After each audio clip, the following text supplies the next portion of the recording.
Hey, welcome back to the Buckeye Barbecue Lake Camp. So it's almost the end of summer and I have yet to break out the pit barrel cooker, which is actually one of my favorite cookers. So we're gonna break it out today. That's gonna change. We're gonna do a rib roast. So it's no bones. They didn't have any with bones. I would kind of prefer them to have the bones, but this will be fine. And I think we might actually turn it into sandwiches. I haven't quite figured that out yet, but we're gonna do a rib roast on the pit barrel cooker, so let's get started. Okay, so we're gonna get this rib roast ready. I've got a couple of things here. I've got some W sauce, some Baron Burton's W sauce. Love this stuff. Just gonna use it as a little bit of a binder. Probably doesn't need it, but I think this will do nothing but help add a little bit of flavor, and I do love this stuff. And I've got some Kingsford garlic and herb barbecue rub. I actually like these Kingsford rubs. One of my favorites is their Cajun rub, but this one's pretty good too, and we're going to use that to season the outside of the rib roast. So we'll go ahead and get that started, and let's go. Okay, so here's our rib roast. I've got it what I would call upside down right now because I want to do the bottom side first, and then when I turn it over, we'll get the top side and leave it as is.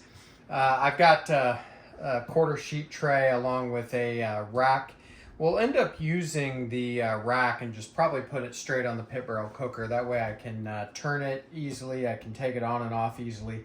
I like to do that. So we've got our W sauce here, which I'm just going to use. Going to try to keep one hand clean for now. And we don't need a lot of this W sauce, so I'll probably put about that much on each side. Maybe get a little in my hands for the sides.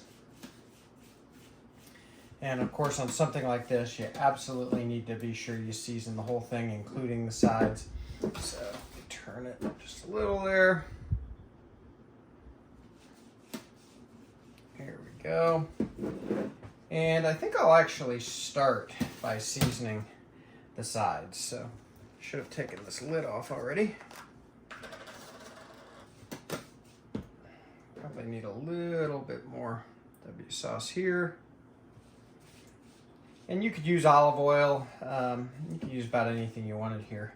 And you don't even need a binder if you don't want one. But I love this W sauce, and I think it'll give it a little bit of flavor. So this is obviously a good size piece of meat. So we want to be sure and get the whole thing seasoned. Get a little more W sauce over here.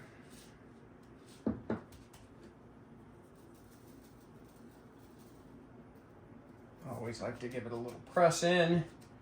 All right, there we go. Oops, and now we'll get the bottom side seasoned. I could probably trim that off, but I'm not gonna worry about it, mostly because I didn't get a knife out.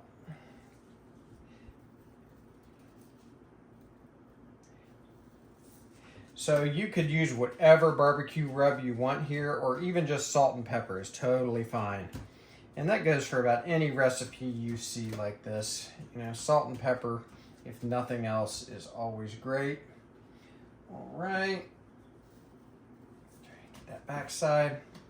So now we're going to turn this over and put it top side up, which is the way we'll cook this.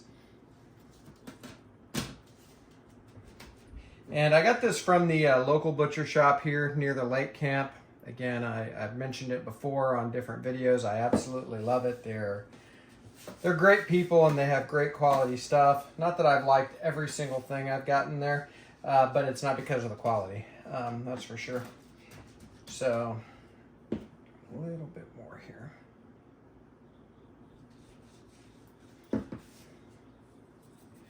So now we'll get the top of this seasoned.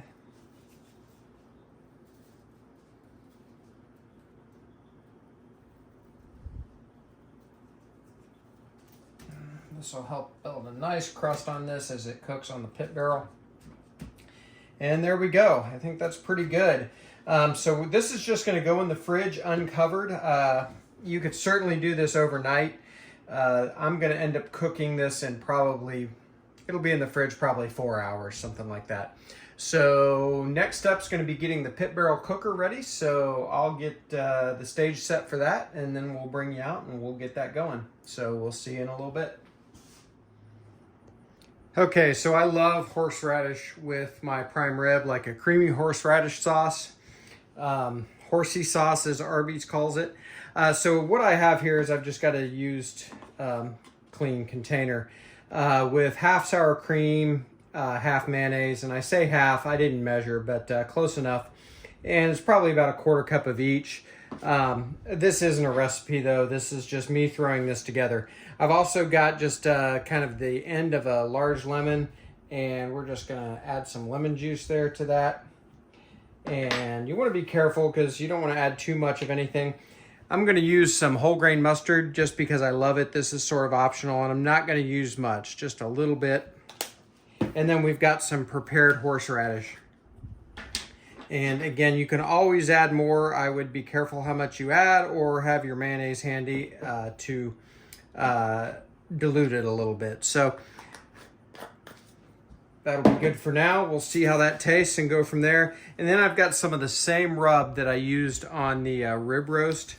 And I'm just gonna add some of that. Salt and pepper is fine here. Salt, pepper, garlic, some sort of all-purpose seasoning is totally fine. So with that, I'm just gonna mix this up and we'll see how it is. Of course, freshly grated horseradish is great. I actually went to the store and they didn't have any at our little camp store, which I wasn't surprised by, so I just got the prepared stuff. And that's fine too, I've used both. But the lemon juice is absolutely critical to me. I think you have to have it. It just sort of brightens it up a little bit. And there we go, we're mixed up. So let's give this a try, see if it needs anything. I think that could use a little more horseradish. Lemon juice is fine. Add a little bit more horseradish. And I'm gonna call that good. So there's a little horseradish sauce to go with our rib roast. I would use this whether I was making a sandwich or not. Either way, I love this stuff with a rib roast. So there we go. Next, we're gonna get that pit barrel cooker set up, so we'll see you in a minute. Okay, so we got our pit barrel cooker sort of set up and ready to light. I've done a tour of the pit barrel cooker, but just real quick to give you just some idea of how it works. We've got a air vent at the bottom that is actually set based on the location where you use it as far as sea level goes. So it really is just barely open in order to maintain, in my experience, 280 to 300 temperature inside after you light it. Of course, you've got to light the charcoal in a certain way. I'll show you how I'm doing today, as I've done it several different ways. I got a bottle opener on it. I actually installed a Tell-Tru thermometer just at the grate level, and I actually sort of misplaced it, but I make it work. I installed it too close to the grate, to be honest, but it's still fine. Not a big deal. And then it's got places for rebar in it. And this rebar is actually, it's important that the rebar is in there in order to maintain the lower temperatures that you want. But like any barrel cooker or most barrel cookers, you're not really doing low and slow with the charcoal. You're not doing 200 or 225. You're doing more 275 to 300. So it's sort of a hotter and faster cook.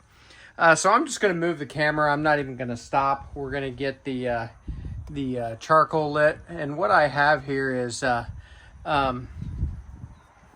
got a wax cube and a tumbleweed just because I grabbed both.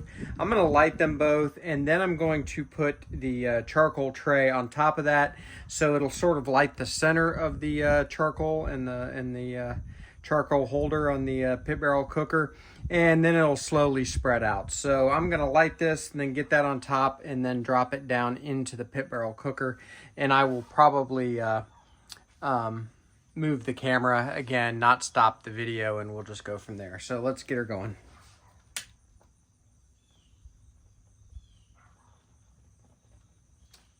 There we go. And we'll find the feet here. Ooh, I hope I can do that without burning myself. There we go. Okay, now I'm going to move the camera. And as a matter of fact, I actually think I'm going to stop it real quick because I got to get a piece of wood. So we'll bring you right back. All right, so I just put that tray down in there, the charcoal pan. I've got a hunk of hickory wood I'm just going to put on top there just to generate some good wood smoke in addition to that charcoal. And now we're going to get the rebar in. Actually, no, we got to put the grate in first. Put the charcoal grate in, and here's where I got to dodge the thermometer just a little bit, but it's still fine. And now we'll put the rebar in. Again, to keep those temperatures just a little bit lower, in that 275 to 300 range, you do have to use the rebar. It's designed that way. There we go. And now I'm just going to get the lid on and let that fire go. I do have to adjust the bottom vent. So I'll just do that with my foot. There we go. So we will bring you back when we get ready to put our meat on. Okay, so the pit barrel cooker is running right at 250, which is definitely a little lower than I'm expecting, but that's a good time for us to get this meat on because it's going to get a good flow of oxygen here when we do this, which will raise the temperature. So I don't mind starting this at a little bit lower temperature. So first thing I'm going to do is I'm going to go ahead and remove one of the pieces of rebar.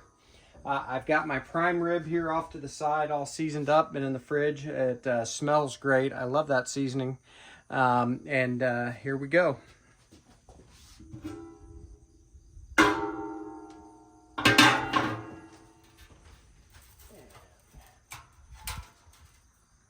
Okay, so I'm gonna put this, the fire's in the center and spreading outwards, so I'm just gonna put this in the center.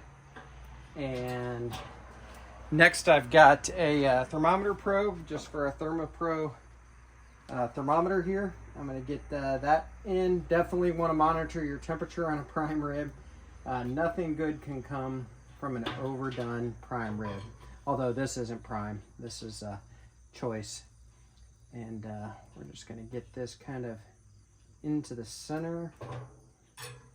Actually, I think we'll do it from the side. There we go. And now we'll get that rebar back in there. And the lid back on. So that's going to do it. Definitely going to spike up in temperature now, I'm sure, just based on my experience with all barrel cookers and pit barrel, no exception. And we're going to monitor the temperature and we'll bring you back, probably check it in 30 minutes, take a look real quick. So we'll see you soon. All right, we've been on about 45 minutes or so, maybe 50 minutes. We're at 80 degrees internal on the rib roast, and I just thought we'd take a look real quick. The pit barrel cooker has been running at a rock solid 275. It took a little bit to get up there, but that's okay. I don't mind going a little slower.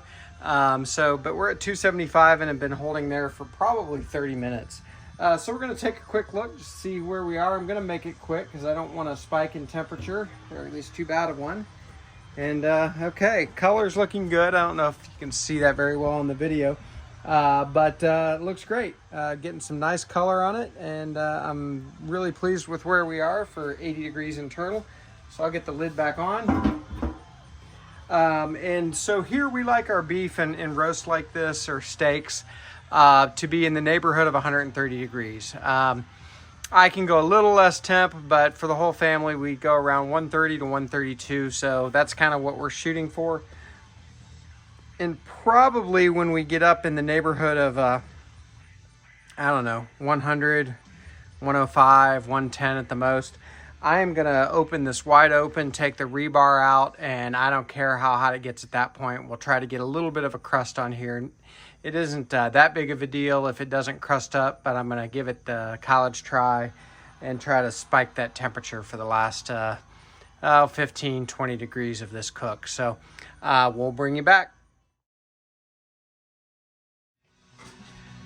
Okay, so we're at 112 degrees internal. We have been on now for an hour and 35, 40 minutes, something like that. That, of course, time is going to vary depending on how big your roast is. So don't get caught up in that. It's all about temperature.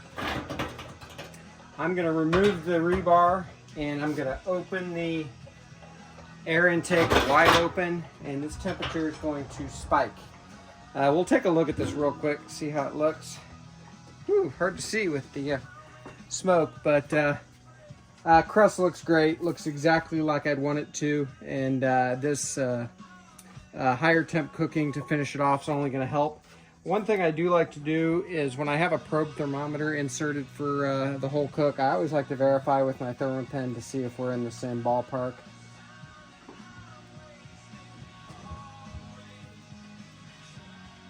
And we're not. This is why I do this. So this right now is showing quite a bit less. 105 in some places. And did I really see 90 something there? Okay, 103. So that's okay. We're gonna let this go as is, let this temperature spike and finish it off to 130, something like that. So we'll bring you back.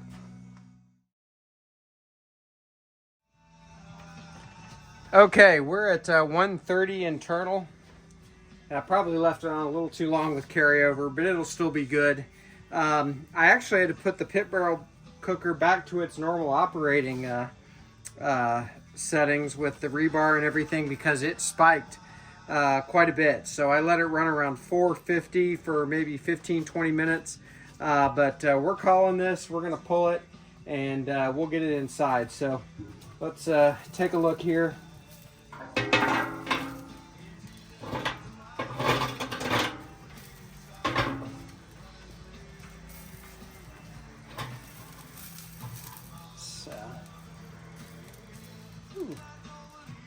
There we go. So I hope you can see that in the camera.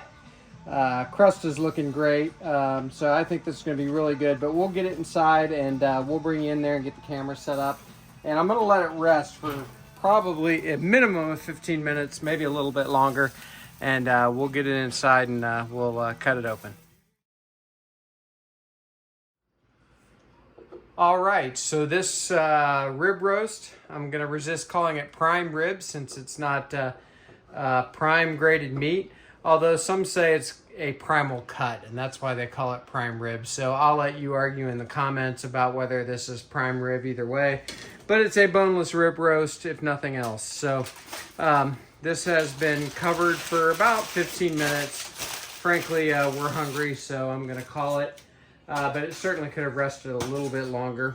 Notice it's already giving off some nice juice there. One thing at the camp that we don't have a ton of is great knives. So I'm just going to use a regular butcher's knife. First thing I'm going to do is try this piece of crust. That just occurred to me. Oh man. There's nothing like good beef fat, quite frankly. All right, so I'm just gonna cut that end off. Just gonna turn it. And we're gonna slice right down the middle of this and take a look.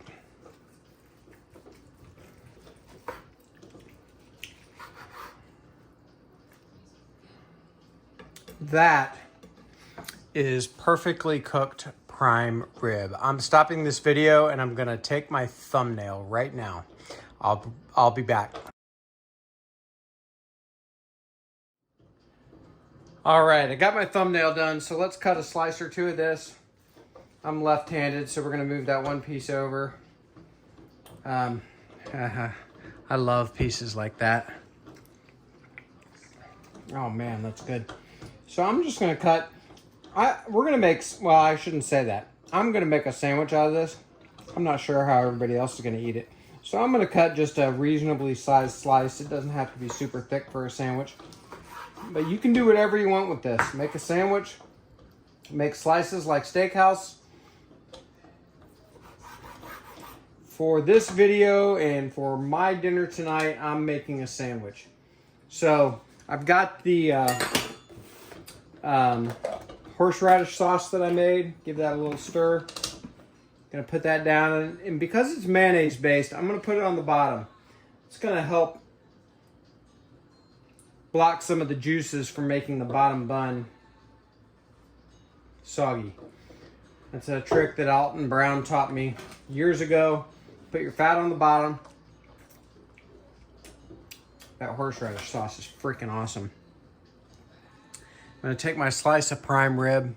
Oh man, that looks great. Put it on.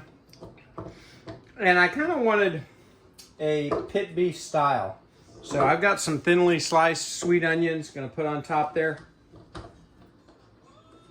And we're gonna try this off camera if you don't mind. And everybody's ready to eat. So here we go. Our prime rib sandwich, homemade horseradish cream sauce, and some thinly sliced sweet onion.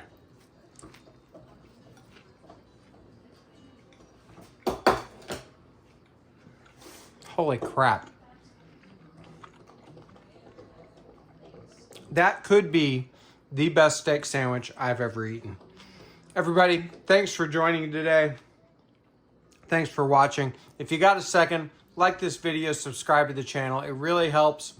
I put far more money into this channel than I am ever getting out. So your support means a lot. I appreciate it. We'll see you next time at Buckeye Barbecue.